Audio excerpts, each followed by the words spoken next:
पुराण के अनुसार एक बार बृहस्पति जो देवताओं के गुरु थे, एक बार वह देवराज इंद्र से काफी नाराज हो गए। इसी दौरान असुरों ने देवलोक पर आक्रमण कर दिया और इंद्र को इंद्रलोक छोड़कर जाना पड़ा। तब इंद्र ब्रह्मा जी के पास पहुंचे और उनसे मदद की मांग की।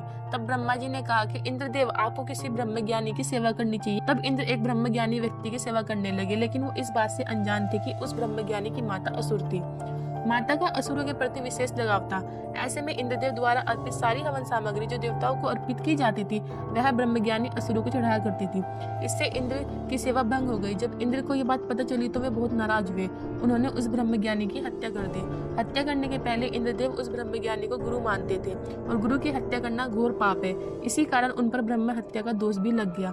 ये पाप भयानक दानव के रूप में उनका पीछा करने लगा, जिसकी वजह से इंद्र को छुपना पड़ा और वर्षों तक भगवान विष्णु की तपस्या करनी पड़ी। भगवान विष्णु प्रसन्न हुए और इंद्र को ब्रह्म हत्या के दोष से बचा लिया। उन्होंने इस पाप मुक्ति के लिए एक सुझाव दिया कि इंद्रदेव को जल, पेड़, भूमि और स्त्री को अपने पाप का थोड़ा थोड़ा अंश देने के लिए मनाया और साथ ही एक वरदान देने की बात कही। सबसे पहले पेड़ ने 1/4 हिस्सा लिया, जिसके बदले में इंद्र ने पेड़ को अपने आप जीवित होने का वरदान दिया।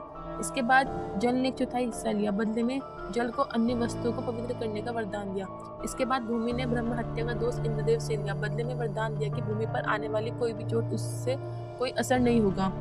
आखिर में स्त्री ने इंद्र को ब्रह्म हत्या का दोष दिया, बदले में इंद्र ने वरदान दिया कि स्त्री को हर महीने मानसिक धर्म होगा।